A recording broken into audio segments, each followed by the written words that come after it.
Ciao e bentornati nella nostra stanza degli orologi per questa puntata un po' particolare dove voglio illustrarvi quelli che sono stati negli anni di questa passione, negli anni del collezionismo di orologi, quei pezzi appunto che sono stati un po' più particolari, un po' più strani e dei quali alcune volte mi pento di averli venduti o mi pento di averli avuti. Si tratta in totale di 12 orologi, dividiamo questa piccola serie in due parti, quindi oggi guarderemo i primi 6 orologi più strani, ma soltanto tra pochi secondi dopo la sigla. Iniziamo.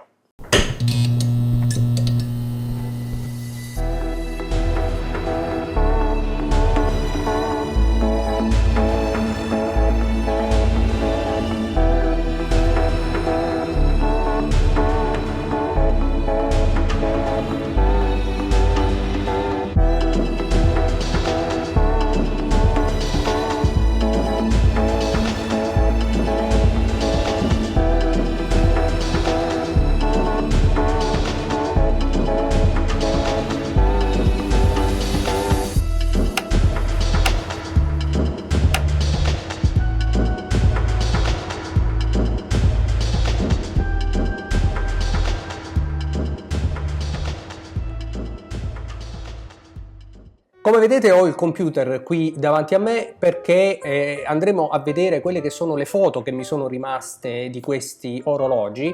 Cercheremo di guardarli insieme, insomma ve li racconto un po' live mentre li guardo anche io insieme a voi e inizierei subito dal primo orologio, un Bell & Ross. Questo era un Bell & Ross BR92. L'ho presi quando praticamente nacque questo orologio Bell & Ross, che viene da una storia pilot che riprende in particolar modo la strumentazione degli aerei. Se non ricordo male attualmente addirittura forniscono la strumentazione di alcuni aerei. L'azienda decise di produrre il suo primo diver, che poi ha fatto anche in bronzo, in colore blu, l'ha fatto in varie edizioni e che mi piacque tantissimo. Andai in gioielleria per guardare un po' di orologi, mi fecero vedere questa novità, all'epoca se non ricordo male un listino di 3.200 euro, un orologio davvero eccezionale, un orologio che vale la pena guardare, e lo dico sinceramente perché in foto sicuramente non rende per quello che è davvero, ma in realtà è un orologio molto ben rifinito, molto ben fatto, molto ben costruito. La ghiera ha soltanto 60 scatti per esempio, ma non è questa la particolarità di questo orologio, bensì la sua costruzione, il tipo di orologio, ma anche la rifinitura della cassa che passava da lucido a satinato, ma anche, se guardate bene, l'accortezza con cui le viti ai 4 angoli della cassa si posizionano in maniera perfetta e in maniera diagonale rispetto alla ghiera. Sono piccole accortezze che però non tutte le case hanno, anzi è molto più semplice vedere, e ne parlavamo anche sul gruppo Telegram, delle viti che si posizionano in maniera casuale anche su orologi come per esempio gli Audemars Piguet, le viti sul retro del fondello, ma anche gli Hublot, tantissimi altri, anche i più blasonati come le viti all'interno di un quadrante di Ulysse Nardin per esempio. Insomma, piccole accortezze, e infatti appena il concessionario lo tirò fuori dal cassetto, da dove ogni tanto tira fuori orologi di tutti i tipi, pensavo fosse un orologio da almeno 5-6 mila euro di listino. In realtà un listino molto più basso, tra l'altro questi sono orologi che si acquistano con forti sconti, infatti fu molto conveniente acquistarlo. Poi me ne liberai perché comunque si tratta di un orologio molto particolare, ma anche per polsi di una certa importanza. È un orologio da, se non ricordo male, 42 mm, che di sicuro con questa forma della cassa occupa ancora più spazio, sebbene le anse come vedete siano molto corte, quindi lag to lag poco ingombrante, ma in ogni caso un orologio molto imponente. È un orologio che consiglio di provare perché può essere sicuramente una scoperta. Passiamo poi al secondo orologio, che è un Bulgari Flyback. Ecco, questo l'abbiamo visto anche in una recensione qui su TOC, quindi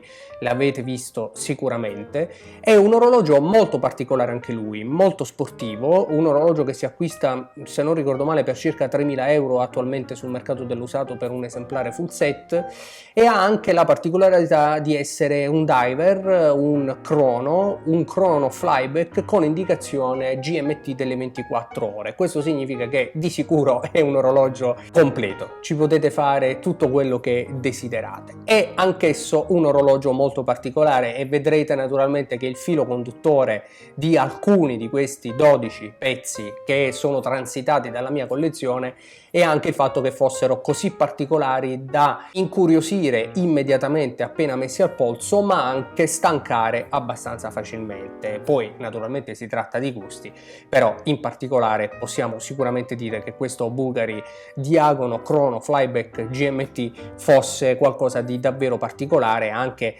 a causa per esempio del suo quadrante lavorato, gli indici tondi, questa ghiera un po' particolare che qualcuno ha detto serve per mantenere le monete del supermercato. Va bene, battute a parte, un orologio molto particolare che però in una collezione potrebbe avere un senso, naturalmente non come primo orologio ma come curiosità da guardare. Anche questo, come il precedente Bell & Ross BR92, un diver 300 metri con pulsanti a vite per naturalmente evitare la pressione accidentale.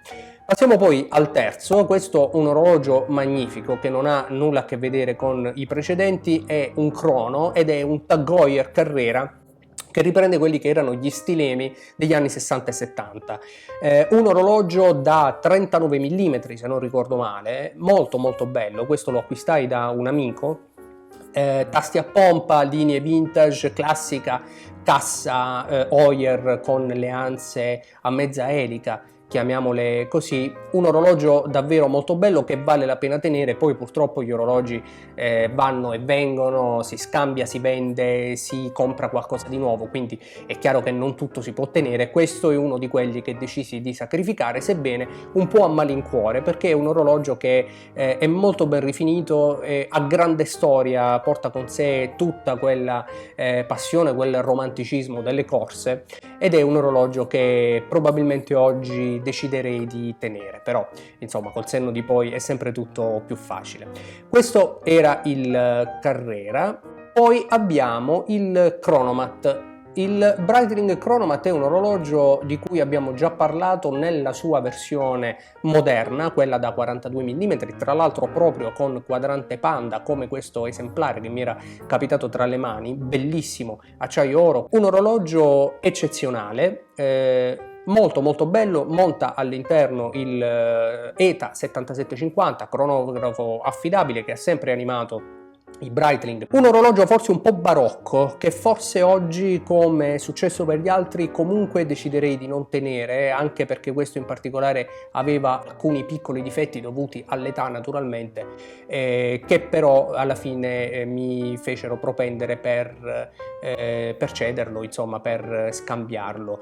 In ogni caso si tratta di uno di quegli orologi che hanno fatto la storia degli anni 90 dei cronografi. Molti acquistavano il Breitling Chronomat al posto del Rolex Daytona, e oggi è ancora un orologio molto apprezzato dai collezionisti. È uno di quegli orologi che un po' tutti i collezionisti hanno avuto oppure hanno ancora in collezione, proprio perché anche le varie edizioni consentono di variare, come per esempio quelli per le frecce tricolori, che sono dei pezzi da collezione davvero molto ambiti. Questo era il Chronomat. Abbiamo poi il penultimo, un orologio davvero eccezionale. Mi pento questo in particolare di averlo venduto, perché si tratta di un Longines con all'interno un Vajou 72, lo stesso Vajou utilizzato dai Rolex Daytona manuali ad esempio, ma la particolarità di questo magnifico cronografo in oro era il fatto che fu prodotto soltanto tra il 71 e il 72 e solo per il mercato italiano. In particolare per questo orologio avevo anche l'estratto d'archivio. Fu peraltro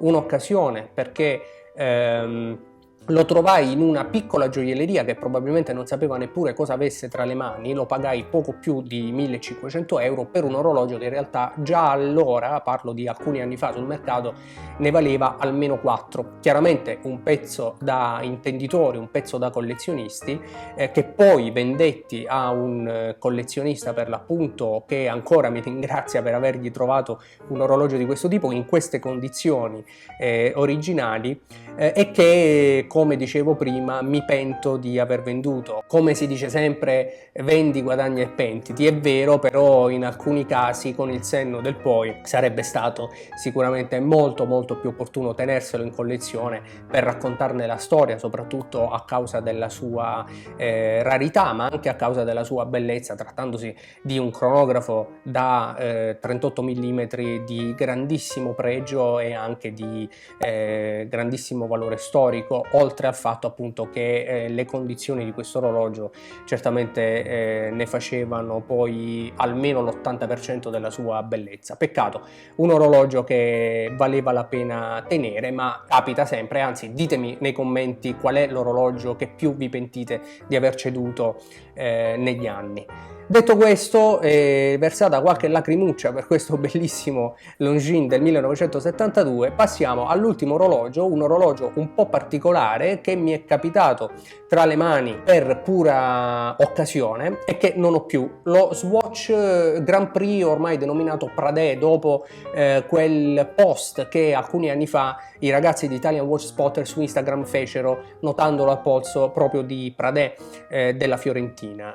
Da quel momento questo orologio è diventato un orologio da collezione, si è trascinato peraltro tanti altri cronografi degli anni 90, soprattutto i cronografi colorati della Swatch. Attualmente la quotazione di questo orologio è di circa 600-700 euro per un pezzo di plastica in particolare, giusto per sottolineare il fatto che tanto si parla di speculazione nel mercato degli orologi di lusso, quando poi ci sono pezzi di questo tipo che fanno di molto peggio. Comunque anche questo segue naturalmente le regole del mercato, un orologio molto particolare che ebbi l'occasione di trovare da un piccolo orologiaio che lo aveva lì esposto proprio quando era nata questa moda dello Swatch Pradè.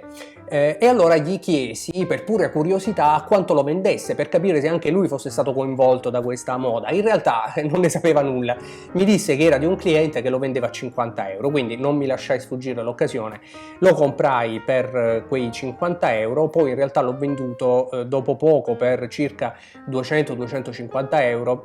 Non è un orologio che avrei voluto tenere, né un orologio che sono mai riuscito ad utilizzare, perché per quanto particolare, per quanto simpatico, non rientra nei miei gusti, però devo ammettere che è un bel pezzo di storia di questo mercato dell'orologeria moderno. È sicuramente un pezzo di storia che racconterà ciò che è successo e ciò che sta succedendo al mercato degli orologi. Insomma, questi erano i primi 6 orologi dei 12 più strani, più particolari che mi sono capitati tra le mani in collezione. Ne parleremo nella seconda puntata, parleremo di altri 6 orologi molto particolari, li vedo già qui sul computer, ma voi purtroppo dovrete aspettare. Ditemi nei commenti che cosa ne pensate. Grazie per essere stati in questo video, noi ci rivediamo qui su TOC per una prossima puntata. Ciao!